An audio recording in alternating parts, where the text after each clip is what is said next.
Good evening and welcome. For those of you who don't know me, my name is Gary Mond. I'm the chairman of the National Jewish Assembly. And welcome to this session where we're going to discuss the future of Gaza after the war. It's my very great pleasure to say that I'm actually not chairing the meeting. The meeting is going to be chaired by Natasha, who is an absolutely brilliant lawyer and who has become very famous in the last few weeks since the war began because of her numerous TV appearances. I'm going to introduce Natasha and our two guest speakers, Maurice Hirschto and Yifa Segal, and then I'm going to hand it over to Natasha to give her views on the subject and to chair the meeting. Natasha Hausdorff, she's a barrister in London, and she's the director of UK Lawyers for Israel. She holds law degrees from Oxford and Tel Aviv universities and was a fellow in the National Security Law Programme at Columbia Law School. Before coming to the bar, Natasha qualified as a solicitor in 2015 with the American commercial law firm Skadden Arps, working on complex international dispute issues. After a law degree at Oxford University, where she specialized in public international law, Natasha clerked for the president of the Supreme Court of the State of Israel in Jerusalem, acquiring particular insight into the Israeli court's application of international law. She frequently lectures around the world on aspects of public international law and national security policy. Welcome, Natasha. Our two guest speakers are going to be Lieutenant Colonel Maurice Hirschto and Advocate Yifa Segal. Maurice Hirschto is the Jerusalem Center for Public Affairs Director of the Palestinian Authority Accountability Initiative. Maurice has previously served as Director of the Military Prosecution for Judea and Samaria, Media Watch, as a Senior Military Consultant for NGO Monitor, as an advisor to the Ministry of Defense, and as head of an advisory committee in the Ministry of the Interior. Maurice was the architect of the Israeli law that strips citizenship for Israeli terrorists who have been convicted for terror offences, sentenced to a custodial sentence, and receive payment from the Palestinian Authority as a disgusting reward for their acts of terror. Advocate Yifa Segal is the managing director of Hetz for Israel, a non-profit organization that connects world leaders, policymakers, opinion leaders, and change makers to influence the world for good and to advance Israel's national security. She's also a research fellow at the Jerusalem Institute for Strategy and Security and head of Segal Law and Strategy. In 2021, Yifa was the Chief of Staff of the Ambassador of Israel to the United States. And before that, in 2015, she had established the International Legal Forum, a non-profit proactive legal hub for lawyers, organizations, and activists from all over the world fighting against terror, anti-Semitism, and the delegitimization of the State of Israel and the Jewish people. Yifa previously was the Joint Director at an Israeli news agency disseminating news reports and footage in real time from Israel to media outlets across the world. And prior to that, in 2013, she had been a legal team member of Shurat Hadin, the Israeli Law Center. So thank you. It's my great pleasure now to hand over for the evening to Natasha Hausdorff, who is going to speak and to chair the meeting. Natasha. Well, Gary, thank you very much indeed. It is my pleasure to be joining you with two unparalleled experts and also real warriors for the State of Israel. And I'm extremely blessed to have known both of you for perhaps longer than I care to reveal, but really wonderful to be able to see you this evening, even in these particular circumstances. We are receiving constant updates from Israel's battle against Hamas. It would be great if everyone could be put on mute. And those updates have certainly been seeing Israel advancing and making serious progress against Hamas in the Gaza Strip. But already questions are starting to abound about the day after Hamas's defeat. What should the answers be? Israel is faced with a plethora of bad options, unfortunately, but I'm extremely glad to be joined by both Yifa and Maurice to be able to discuss what the day after the war should probably look like. Of course, we've had the interview by Benjamin Netanyahu on ABC News, which has been widely reported, where the Prime Minister of Israel has stated that overall security responsibility for the Gaza Strip will have to remain with Israel for an indefinite period. Likewise, we've had suggestions from the United States that the Palestinian Authority might be parachuted in to take control of the Gaza Strip in the post-Hamas era. When we consider, of course, that the terrorists that crossed the border on the 7th of October were not just Hamas and included many different Palestinian terrorist organizations, including Palestinian Islamic Jihad, including, of course, elements of Fatah affiliated with the PLO. And when we consider that the Palestinian Authority has been paying the salaries of those terrorists for many years, certainly questions abound. Perhaps I might start with Maurice in that context and ask what you make of the American proposals, as tenuous as they may be, and any alternatives that you would advocate for Israel to be giving serious consideration to. So good evening, Natasha. Good evening, everyone. Thank you for having me. I can say like this very, very, very clearly. I think the American suggestion is absolutely ridiculous on a number of different levels. Firstly, the Palestinian Authority is the problem and no part of the solution. It's the Palestinian Authority's education that really provided the background for 3,000 terrorists to infiltrate Israel and to do barbarous things, butcher babies, decapitate, rape, murder, pillage. That doesn't happen just overnight. You don't get 3,000 people waking up in the morning saying, well, let's go and murder all the Jews. It happens as a function of the systematic brainwashing and demonization of Israel that the Palestinian Authority has been teaching its people for the last 30 years. They are the problem. They incite violence. They incite terror. They reward terrorists, as you so clearly mentioned. They are no part of the problem, number one. Number two, the Palestinian Authority doesn't even really exist. Let's put that on the table. The Palestinian Authority was this organization created by the utopian Oslo Accords in 1993-94, which have now completely failed. It was meant to be one organization that represented all of the Palestinians.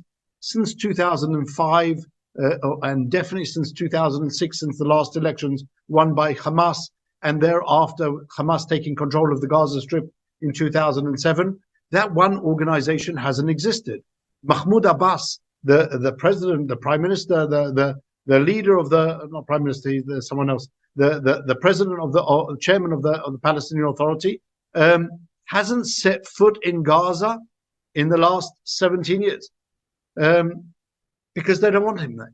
They unelected him in 2006, voting for Hamas and the opposition. In every single survey that's done amongst the Palestinians, they say they want him out. 80% want him to resign immediately. Everyone says that if he ran against a member of Hamas for the presidency, he would lose and they would win. So really, no one wants that Palestinian Authority. If you ask the Gazans themselves, in a poll released just before, on the 13th of September this year, to mark 30 years to the failed Oslo Accords, the Palestinians in Gaza voted overwhelmingly against Mahmoud Abbas.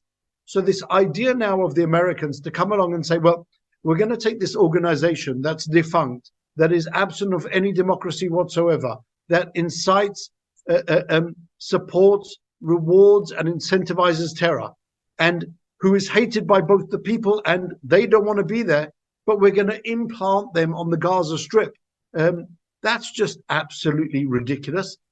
They have said, the Prime Minister of the Palestinian Authority, Mahmoud Ashtiya, said the Palestinians will do us the favor of accepting control over Gaza if it means also freeing the West Bank, as they call it, Judea and Samaria, from all Jews and recognizing the Palestinian state.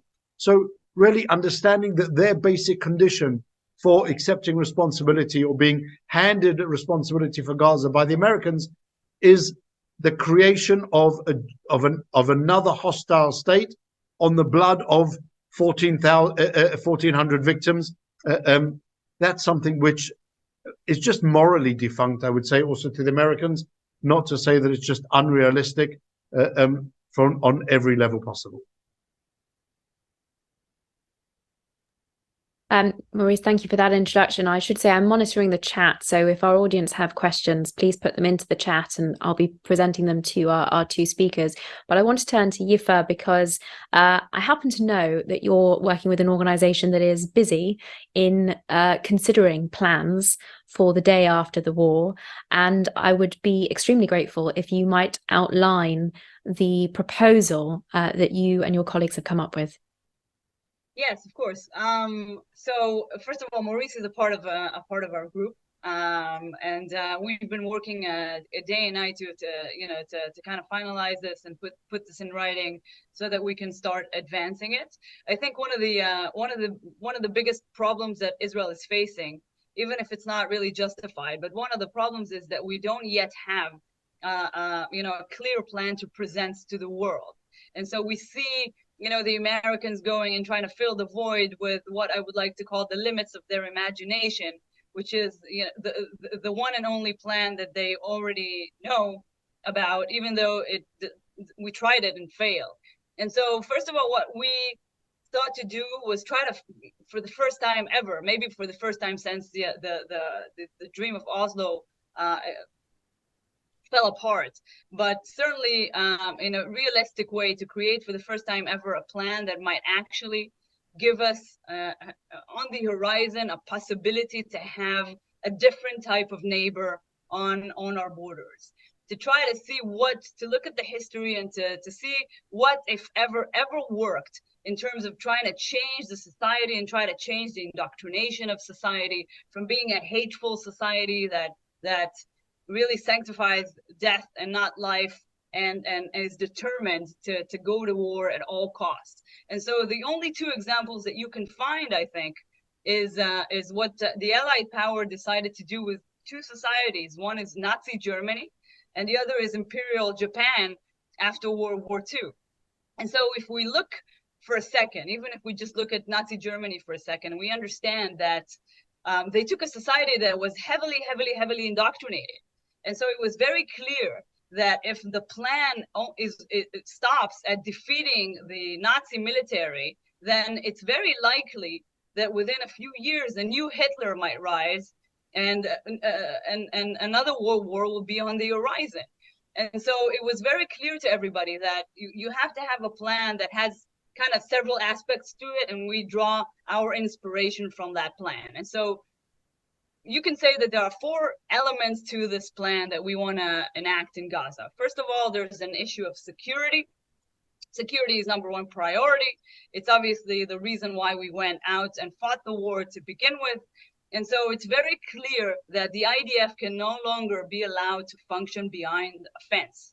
The IDF must have a full security, the authority, full access, movement, and you can see the difference. I mean, Judea and Samaria, the security situation is not great, far from being great, but at least there is IDF presence. We can make arrests, we can build on intelligence sources, and we can go and act if needed. And so the reality in Gaza must change first and foremost in a sense of regaining IDF's military control over the territory. Second element must be what the Allies called the denazification, a parallel process to the denazification or the de-Hamasization, whatever you want to call it. So that means that we first of all must understand that the indoctrination of Hamas, or the indoctrination of anti-Israel sentiments, is so heavily entrenched in the Palestinians' hearts and minds, as Moise indicated. It's in the curriculum, it's in the payments to terrorists, it's in the summer camps, it's in the town squares, it's everywhere. The one and possibly only part of Palestinian identity, as it's been infused into the hearts and minds of the population, is Jew hatred, is the end of the Jewish state. And so first and foremost, we must do a process to reverse that process of indoctrination. And we need to take out all the, we need to look at the educational system. We have to look at the media. We have to look at the people in positions of power, and to remove the people associated from Hamas and to put other people in place, and try to see how we can, this is not a short process, but how we can denazify the Gaza Strip and possibly turn it into a more positive, more productive entity, with hopefully one day a desire to coexist and to cooperate and to thrive. The third aspect must be, we believe, we need to divide the Gaza Strip like they've divided Germany or Berlin. And the idea is that you don't put all of your eggs in one basket, in a sense. So, for example, we went and did the Oslo Accords, and then turns out that Yasser Arafat is not this teddy bear, you know, that had a change of heart and really wants peace and coexistence, but actually is a terrorist in disguise. So once you put him in power, that's it. You're stuck with him. It's either him or nothing. If international aid wants to flow into the Palestinian Authority, then it either go through Yasser Arafat and then Mahmoud Abbas, or doesn't go in at all. Same goes for Gaza.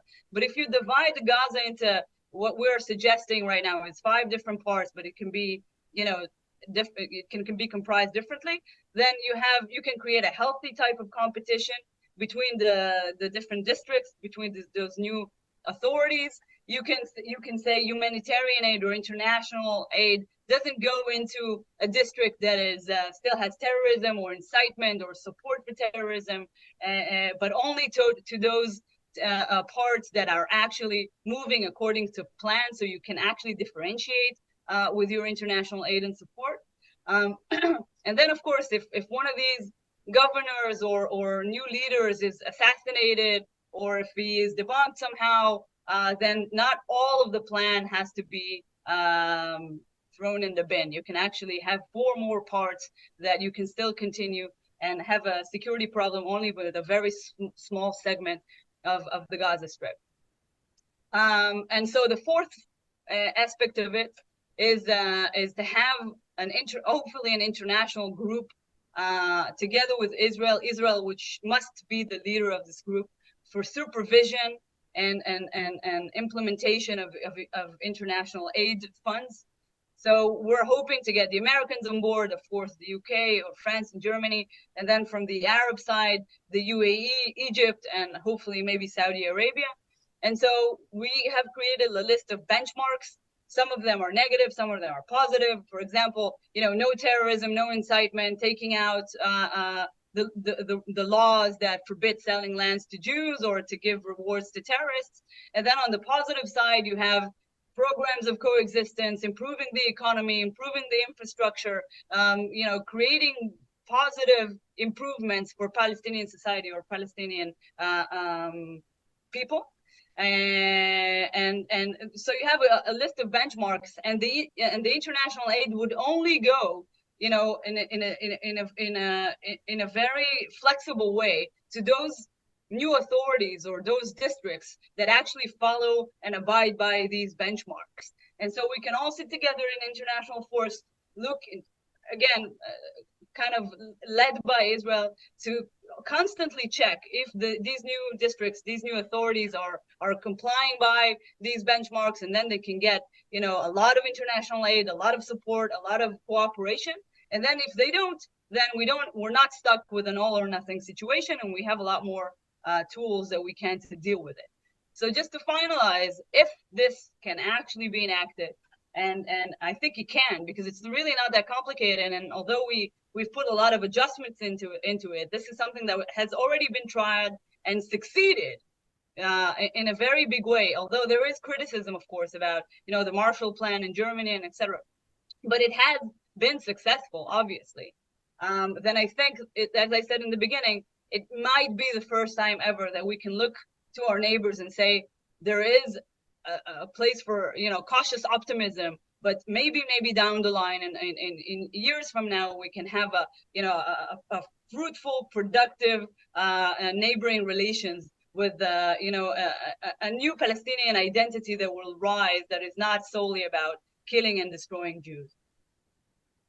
So thank you, Yifa. Before we move to the questions in the audience, I'd like to pressure test this idea, if I may, just for a moment, and especially this notion of, an international group for supervision, because none of us are under any illusions, and indeed, both you and Maurice referenced, in terms of the causes of what we have seen, international involvement, specifically in the Gaza Strip so far, in the context of the funding of terrorism, in the context of the brainwashing that we have seen instituted through the Palestinian Authority curriculum taught in UN-run UNRWA schools.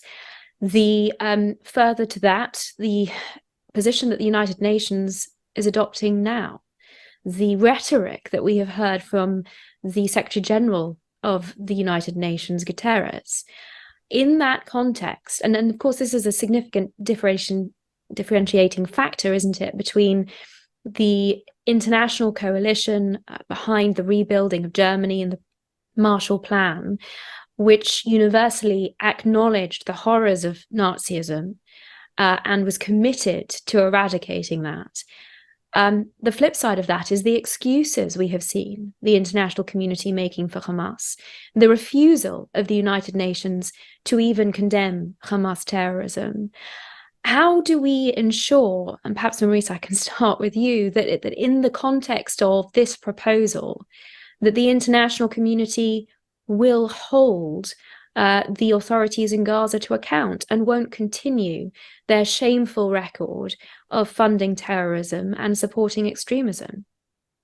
Well, so already I have to say that this whole idea of reconstructing Gaza is going to be really a litmus test for the rest of the world, for the international community. This is not a subject which is only at the door of Israel. Israel didn't ask for this war. Israel didn't request this war.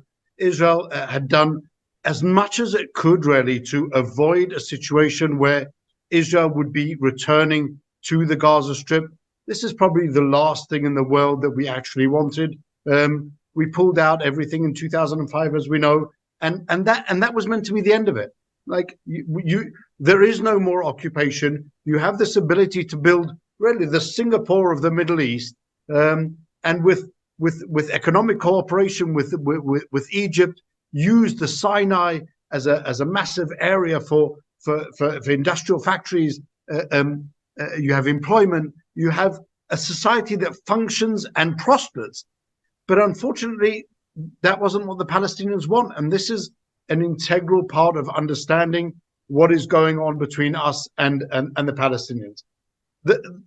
The conflict between us and the Palestinians is not a question of this piece of land or that piece of land. It's a conflict of existentialism. Either Israel exists or it doesn't exist. If you ask the Palestinians, their goal is to destroy Israel.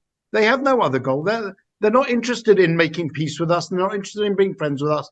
And so that is something which has to be addressed. Now, it has to be addressed not only by Israel, but also by the international community, because the international community has been asking Israel, has been making demands of Israel for years and years and years, do this, do that, and then it will be okay.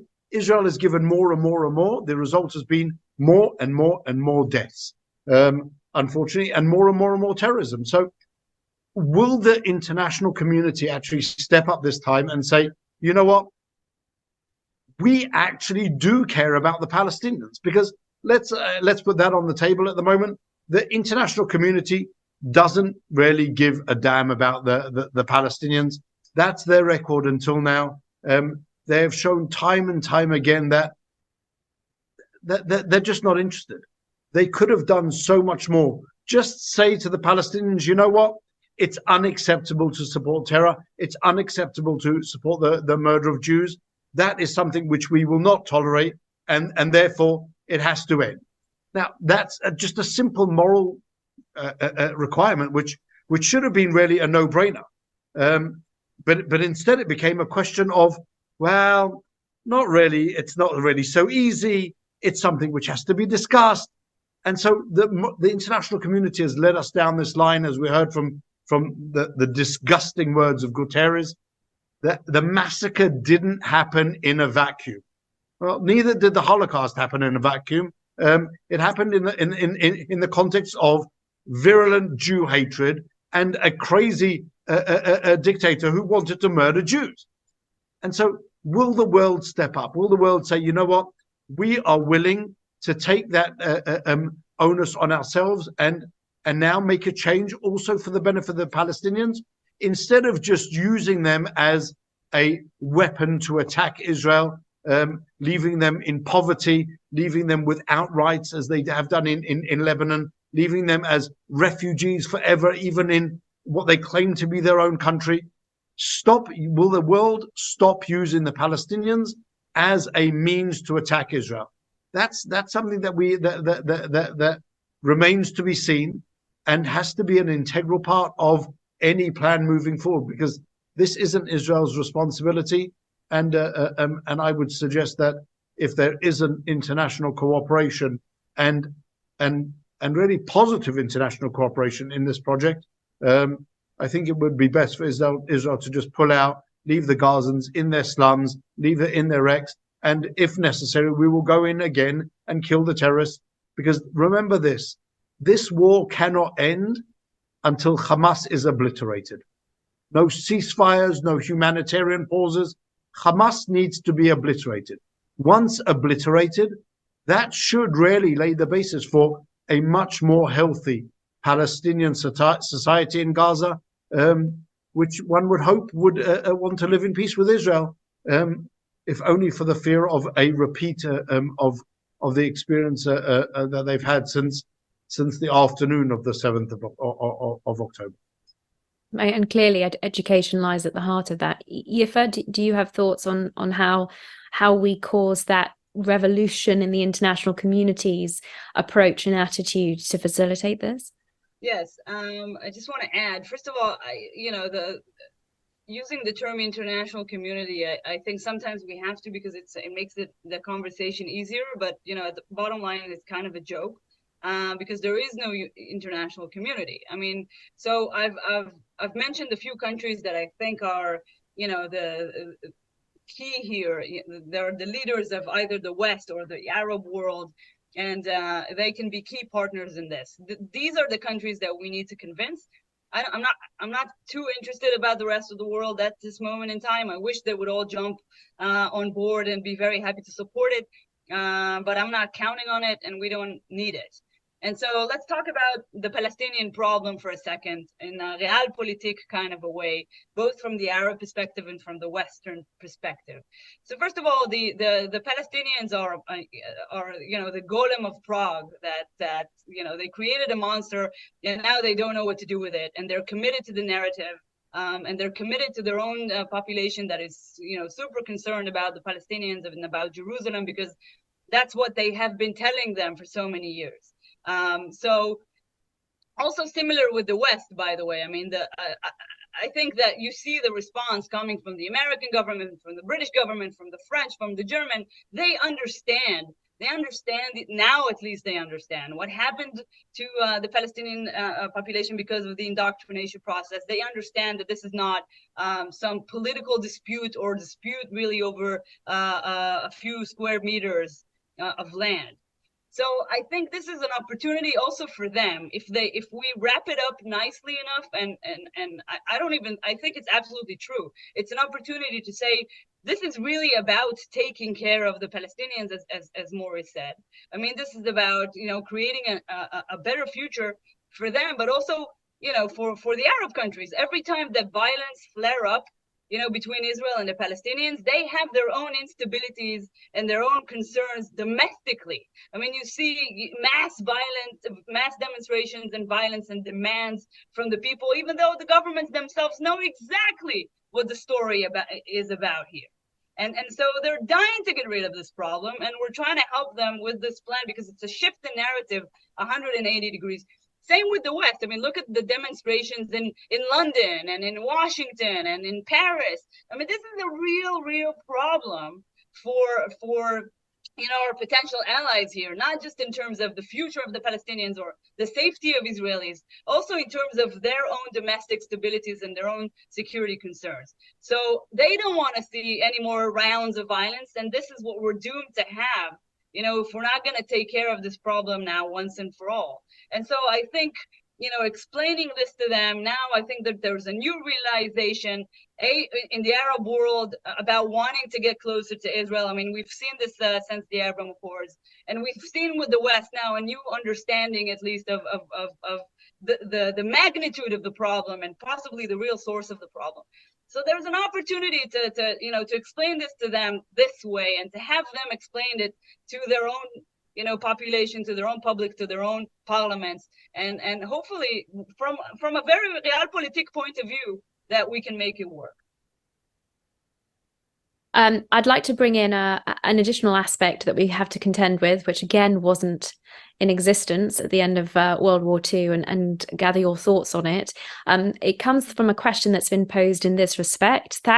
Margaret Thatcher, she was speaking, I believe, to the American Bar Association in 1985, when she said, "We must starve the terrorist and the hijacker of the oxygen of publicity on which they depend." The questioner says, indeed, that's what we did with the Nazis, banning swastikas after the war and other Nazi propaganda. But in the world of social media, that can't be addressed in the same way. So what does the panel think? Is there any movement to organise this as far as they know? That's the question that's been posed. Yifa, Maurice, we know, of course, that Israel can militarily defeat Hamas in Gaza, but the spread of Hamas around the world, and in particular the propaganda that we have been seeing and the promotion of Islamist fundamentalism through that medium on social media, does that pose a challenge which is impossible to overcome? Yifa, maybe. Or go ahead, Maurice, sorry. So I apologize. So maybe I can add this. In 2005, I was the head of the prosecution for Judea and Samaria. In 2015, the head of the prosecution for Judea and Samaria, when, if you remember, then the knife intifada started, what the Palestinians called the knife intifada, where you had these droves of terrorists coming along and really massacring any Jew that they could find. At the time, I initiated an entire program in Israel, which has been, I think, quite successful, for the prosecution of people who incite violence on social media. It's something that is, from what I started then, there have now been really over 2,000 people prosecuted, and it's something which is possible, and it is possible to do. It involves a coordinated plan, both together with law enforcement authorities.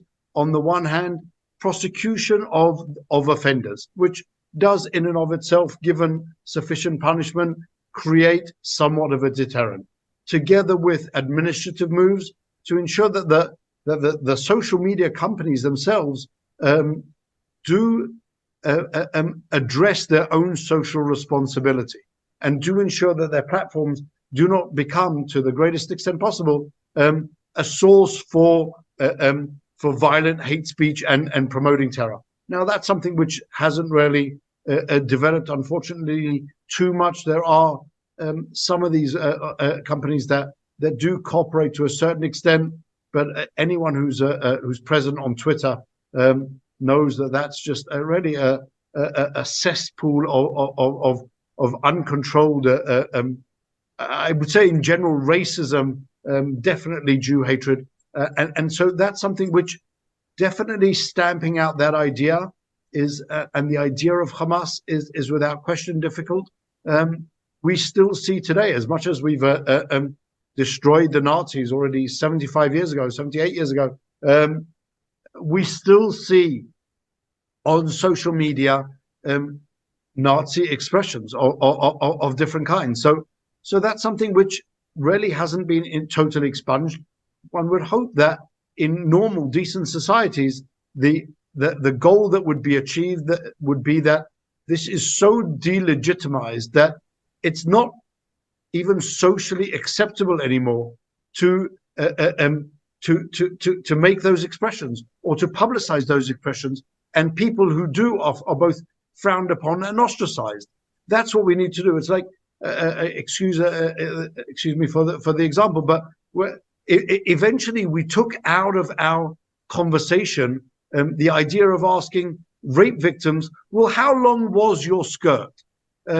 That's something which has become completely socially unacceptable, morally unacceptable. And that's really where we need to go. But that requires society in general to come to the idea that, well, the Hamas ideology is bad and you can't just slaughter Jews. And that's really a much wider problem rather than just looking at Hamas. If I can ask your thoughts, perhaps also with the additional question of whether you think that Hamas intended this result, that's come up a few times from our audience. Oh, that's a big one. So I'll first start just by saying that, you know, we have two different problems.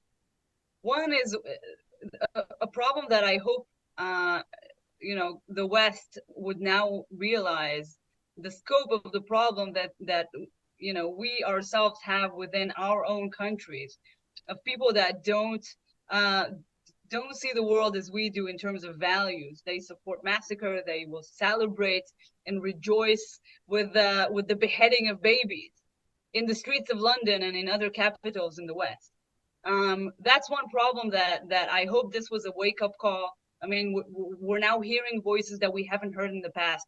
Whether or not it will be translated into action, it's too soon to say. And I'm very hopeful that it will at least start, you know, some kind of a process.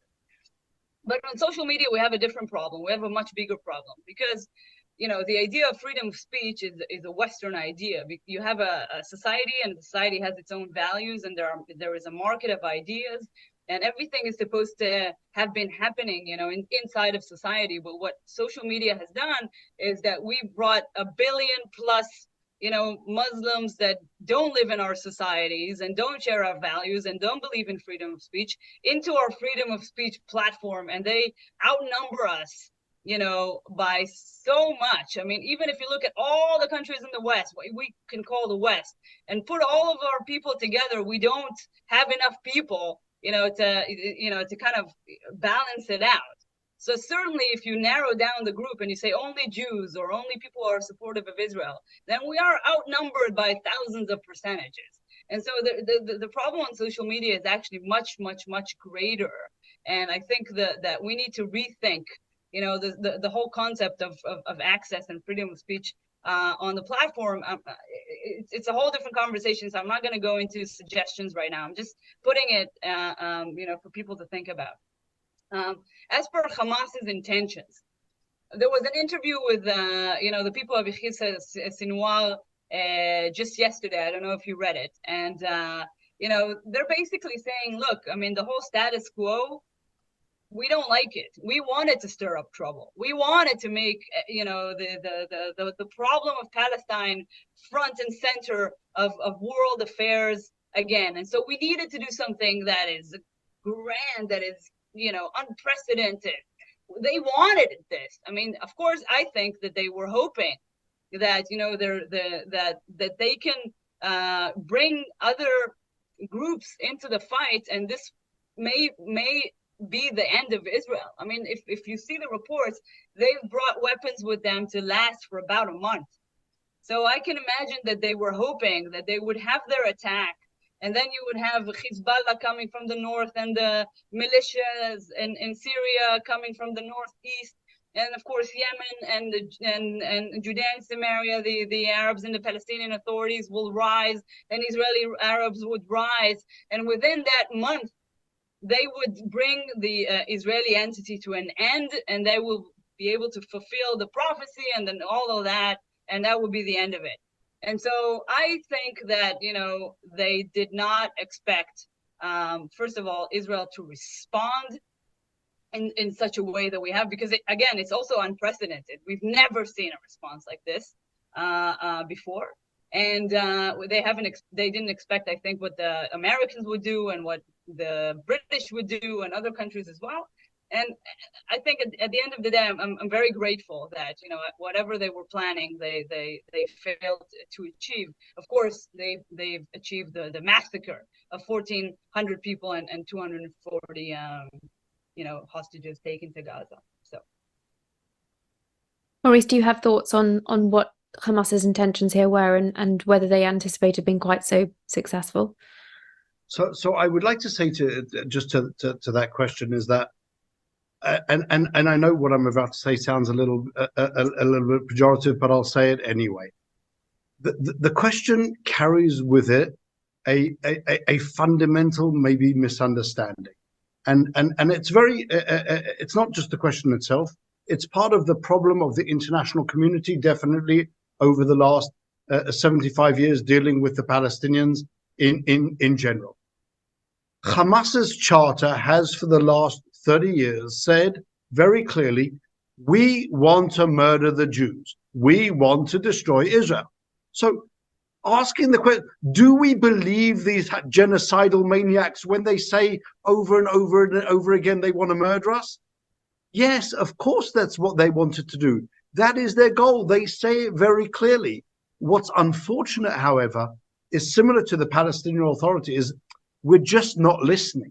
We're just not listening to what they're saying over and over and over. They're saying murder the Jews, and the Jews in the international community are hearing, well, they're just a little bit frustrated. They don't really want to murder the Jews. It's this apologetics for the genocidal maniacs living on the other side. Just listen to what they're saying. Believe what they're saying. Believe that when they say that they want to murder all the Jews, and as and even those wandering around Israel with the call from the river to the sea, Palestine will be free.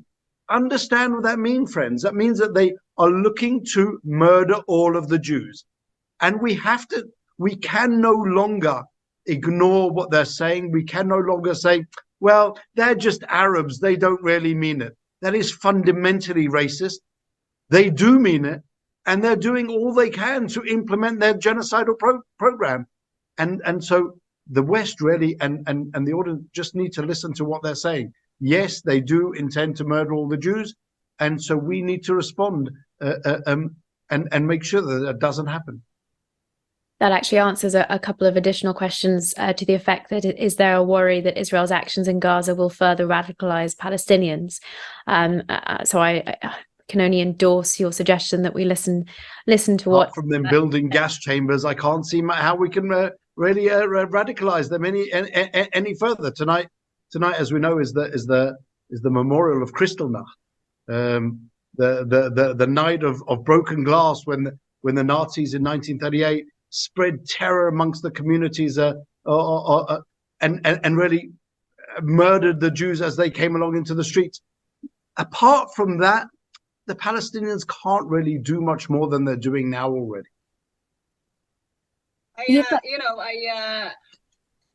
I want to say something. You know, for years we've been hearing people trying to excuse Palestinian society. They're saying most Palestinians don't support Hamas. Most Palestinians don't support the genocide of Jews. And I always tell people, what's your evidence of that? Other than your wishful thinking and you're trying to project your own values and your own views of the world. There's absolutely no evidence of that. Quite the opposite, actually.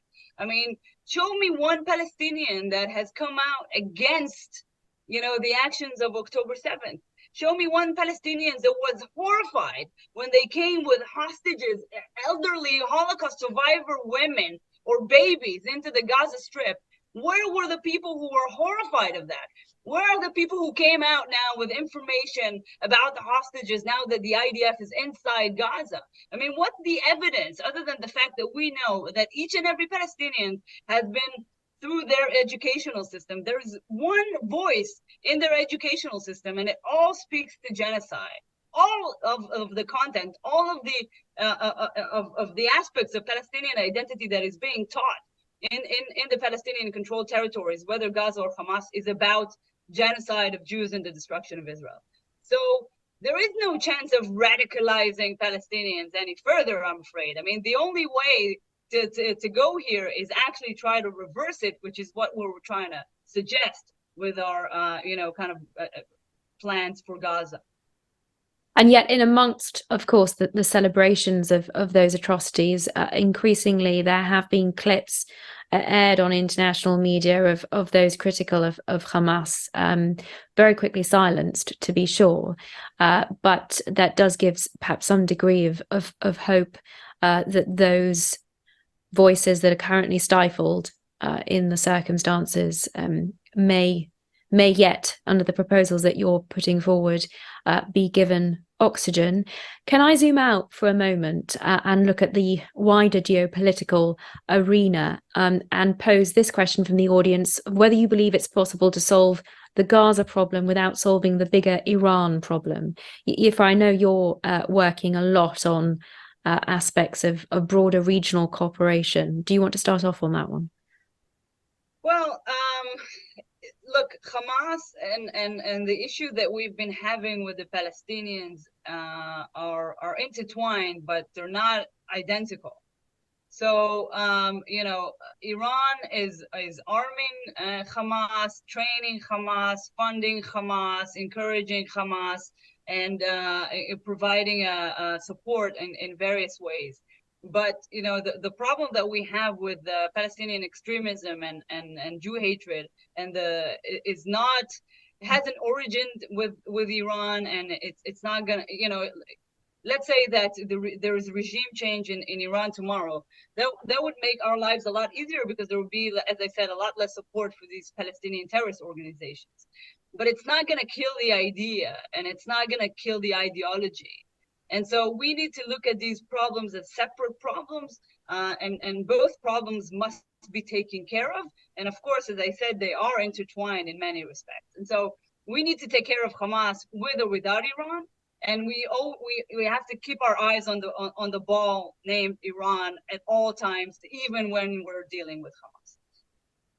Maurice, in that vein, can I also introduce the question of outside powers to administer this territory? I know both you and Yifa have agreed that, and indeed agreed with Netanyahu's recent comments, that Israel needs to maintain some overall security guarantees. But the question that's been put is whether or not that administration can be facilitated by the EU, the USA, UN, or Saudi UAE cooperation, or a third party is suggested with no stake, such as China. I'm not actually sure I would agree that China has no stake here. But if I could add one factor to that question, which is Egypt. Where does Egypt sit here? What responsibility would you say Egypt has, given its history of control over the Gaza Strip before 1967, and its history of the relationship between Egypt and the Palestinians in Gaza? So I think, Natasha, out of all of the different potential partners in this program that you mentioned, I would sooner welcome Egypt and probably even Iran before I would welcome any participation of the UN. The UN organizations are fundamentally anti-Semitic. They are similar to the Palestinian Authority, most of the problem and zero part of the solution. For anyone who's been following the horrendous statements of the UN and the different organizations, the UN organizations here in Israel and in the Gaza Strip have been for the last 30 days claiming that there's an imminent humanitarian crisis. Food is going to run out every day, and miraculously, almost like the Jews wandering around in the desert for 40 years, food seems to find itself in Gaza. The food is running out every day, but the rockets seem to also multiply miraculously. And so you have this organization which really is no part of the problem, no part of the solution. Egypt, as you said, Egypt is not interested in any way helping the Palestinians, and definitely not the Gazans. They laid no claim to the Gaza Strip between 1948 and 1967, as opposed to Jordan with Judea and Samaria. They are just not interested in those people. They're not interested in the Muslim Brotherhood, which is Hamas, again infiltrating Egypt. They had enough of the 2 years of Mohammed Morsi and that idea of the Muslim Brotherhood taking over. So really, Egypt aren't interested at all in Hamas. There are two other maybe players that actors that I think could be more relevant. I would certainly welcome, and I think Israel would certainly welcome the moderate Sunni leadership and countries to be a part of solving the problem in Gaza. As Yifa mentioned, every time there is an Israeli-Palestinian conflict, there is uproar and disruption and really a tremendous amount of hatred going on in their countries. And solving part of that problem is not only in Israel's interest, not only in the interest of the Palestinians, but also in the interests of those countries.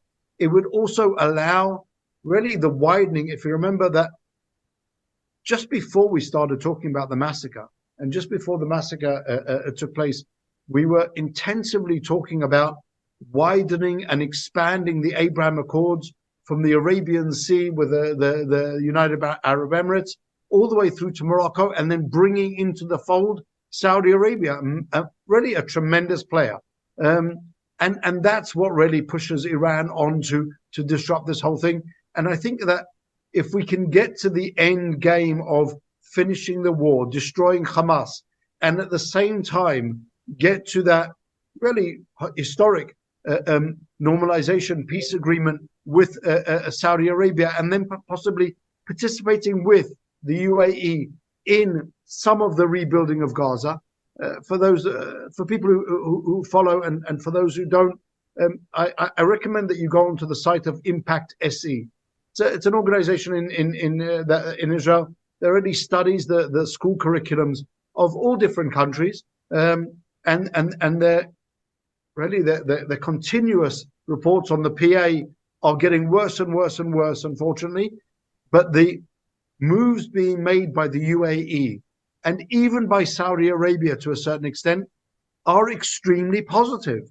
And so to have them as part of this re-education, denazification of the Palestinian society, teach them a little bit about the Holocaust. Yes, it happened. Not just Holocaust denial of Mahmoud Abbas.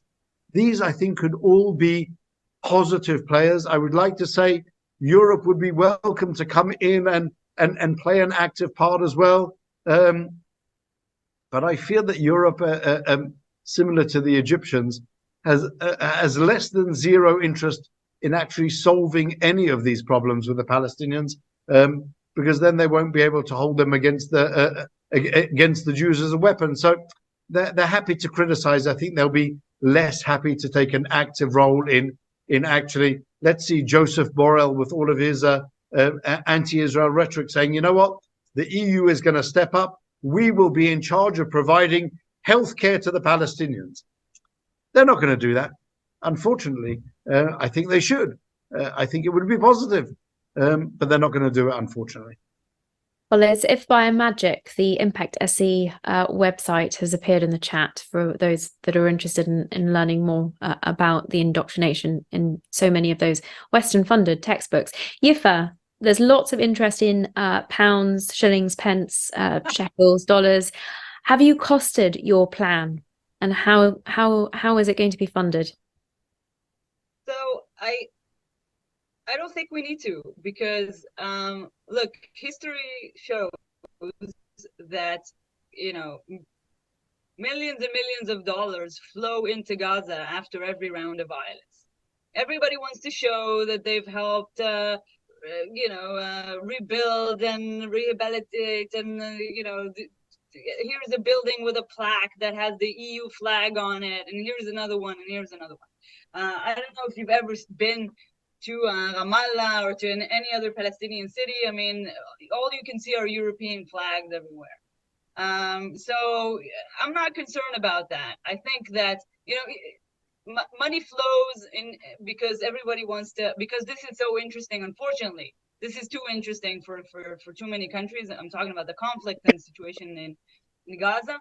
And so money will flow. The only thing I'm concerned about, the thing is, I know for sure that it will flow. What I don't know for sure is that money will be directed for the first time ever into actually, constructing something positive, rather than putting money in the hands of Hamas and allowing them again to rearm themselves, to build more rockets, more rocket launchers, more tunnels, more means of fighting Israel instead of actual infrastructure to better the lives of Gaza. So, just look at the history. Money will flow. And so we don't need all the money. I mean, all I'm saying is that let's give a plan of reconstructing Gaza in a better way. And whatever money comes in, whether if it takes longer time to reconstruct Gaza or less time, or depends on how much money will flow, we'll just make sure that it goes into the right hands. That's the key plan. Well, following on directly from that, I just want to pose two questions, if I may, together, because I think they are related to the problem of money that has been flowing in to the wrong coffers. The first says, surely we're talking about Palestinian refugees. As such, they were both created, defined, sustained by UNRWA. If their mandate is continued, that is UNRWA, there is always going to be a Palestinian aim to destroy Israel or the Jews in general. And the second question, which I do consider to be related, asks why would they, in this case, I suppose the Palestinian leadership, make peace with Israel when they have made a business of being refugees, of the amount of funding they receive on a yearly basis? What is the incentive? Coupled, of course, with that, the corruption, not just of Hamas, but also of Fatah, of the Palestinian Authority, is legendary. How can we, in the context of the priorities of successive leaderships of the Palestinian people, of their bank accounts overseas, of the aid that is being still now stolen from ordinary Palestinians, to feather the nests of those who have usurped these leadership positions. What could you answer in response to those two questions and the difficulties with corruption that we have seen from time immemorial? Why would next year be different? Well, first of all, no UNRWA will be allowed to continue existing in the new Gaza that we are planning. Because you're absolutely right, and the person who asked the question is absolutely right. UNRWA is it's not only a part of the problem; it's in the very heart of the problem. Because this entity has been dedicated to perpetuating the whole narrative of the refugees and the Palestinian narrative, including Jew hatred, and we've seen terrorists come out of UNRWA schools, not to mention rockets coming out of UNRWA schools. No UNRWA. Of course, we agree also that Hamas is corrupt and the Palestinian Authority is corrupt. And so this is why we want to, find new Palestinian leadership to govern these new districts or authorities. And this is why we want to have very close supervision and also have the division of at least 5 of these different districts. Because if one turns out to be corrupt, then no more money for you, more money for the other 4. And so you can actually have the power to differentiate and to kind of, as I said, it's not all or nothing in comparison to what we've had so far. Maurice, any chance we can confiscate the millions, if not billions, from the heads of Hamas and the Palestinian Authority and contribute to this initiative? Sadly, I don't think so. Unfortunately, they keep their money well hidden, predominantly in banks in Qatar, where really they can't be touched. And so taking that money to support this effort, just as it may be, I think is something which isn't going to be in any way possible. But on the other hand, I would like to suggest, Natasha, that the world shouldn't see the rebuilding of Gaza as a financial onus and as something which is going to drain their resources. This shouldn't be seen as something which is an entirely charity case. There's no reason, for example, why Trump can't come along and build the next massive Palm Sands hotel on the Gaza beachfront. I don't know how many of the audience have been there. I last visited the Gaza Strip. I was one of the last Israeli soldiers, not the last Israeli soldier out of Gaza. I went with my driver after everyone had been already pulled out of Gaza in 2005. We were the last functioning Israelis there in the courts, and myself and my driver, Moti Agai, the legend, he said to me, we're never coming back here. That's what he thought in 2005. Let's go and say goodbye. And we drove through to these unbelievably beautiful sand beaches. For those of you who haven't been to Gaza Beach, it's phenomenal. It's beautiful. The potential there is tremendous. And so rebuilding and reconstructing Gaza shouldn't be something which is seen just as a problem. If you can build something which will really pay back in profits time and time again, it shouldn't be so much of a problem. And so that I think is the way, definitely the way forward to dealing with Gaza and really getting people on board. Investment not for the sake of charity, but investment for the sake of profit. That's I think the way that this should be done. I think, Natasha, there's a famous phrase like don't bring them fish, teach them how to fish, something like that, right? So that's basically the idea. I mean, their leadership up until now, whether it's the PA or Hamas, they've tried to stop the economy from advancing, because that would destroy the whole Palestinian narrative. They need all the people to be poor and refugees and in need of aid. But if you take that part out of the equation, then you can actually try to create an economy that can grow and maybe one day thrive. And I want to add one thing. I mean, Maurice said something about the beaches of Gaza. So my parents met in 1968 in Gaza on the beach. My mother was 19, and she and her friends, she was a soldier. They went alone, women alone, soldiers, to the beach in Gaza. She has a picture in a bathing suit. She met my father. My father was also in security forces. And so it wasn't always this bad. I see the pictures of my mom in her bathing suit in Gaza, and it reminds me, it gives me hope. It hasn't been this bad always, and it doesn't have to be this bad always.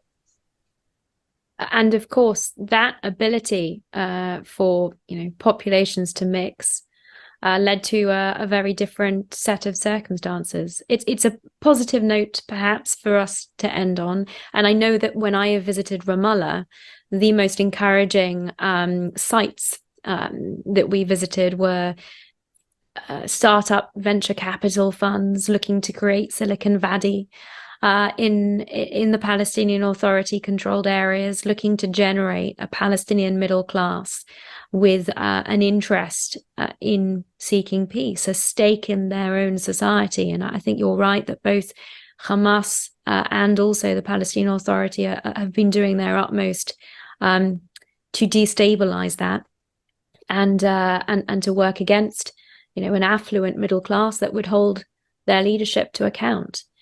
Thank you so much to both of you for sharing your incredible insights and also real concrete ideas, plans for the day after this war.